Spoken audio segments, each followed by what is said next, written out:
lately, these two scriptures have been, surrounding me. I've been hearing it. Pastor Mitchell's been speaking about it.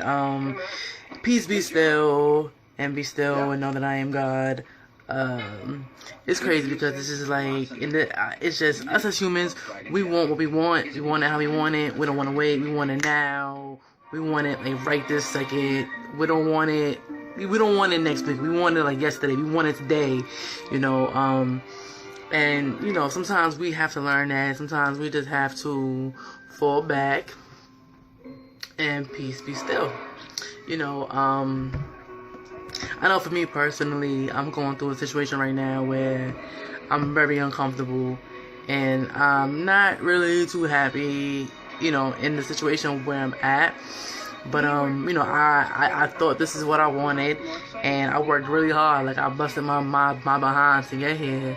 But, just being in there, I just feel uncomfortable. But, in the process of me feeling uncomfortable, I know that there's a positive side to it, is that I'm doing something positive and I'm reaching certain people.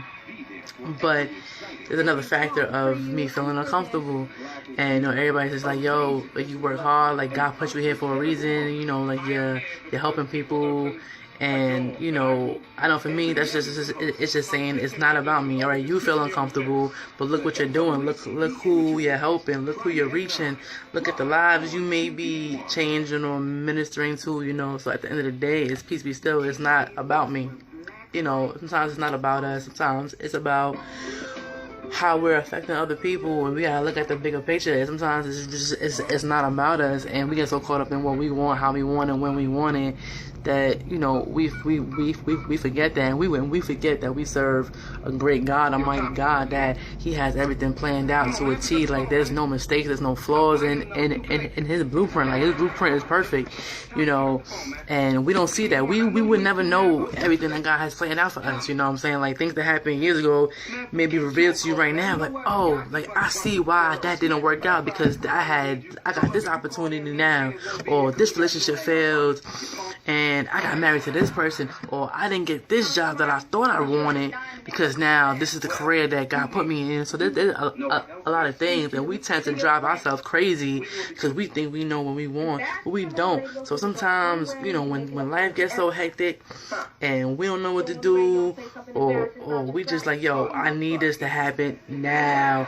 Sometimes you just gotta peace be still. Like, just like, yo, peace be still and know that I'm God, and just give everything to Him, and you start to see that things work out. And sometimes, like Pastor Mitchell said, sometimes things have to get worse before they get better. But you gotta peace, be still and know that I am God. And in that moment, it's not saying you don't pray to Him, you don't praise Him, you don't worship Him, and you don't serve Him. It's saying you take your wants, your human wants, everything that you feel you know, and you pause that, and you press play on God. So you pause yourself and you press play on God, and you just be still on your end, and you let God work. That's what it's saying. It's just you sit down somewhere and you press play on God, and you let God work.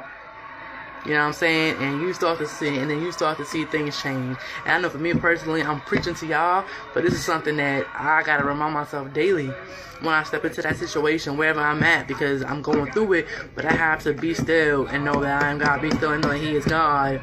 You know what I'm saying? And everything's gonna work out the way that He has it planned out. So at the end of the day, moral story is, be still and know that I am God. Don't try to fix things. Don't try. We don't know nothing. We don't know nothing. We gonna sit there and we gonna mess our lives up more, trying to intervene on what God is doing. Let God work. He is the master. He is King of Kings, Lord of Lords. He knows what He is doing from beginning to end, top to bottom. You heard? Holla.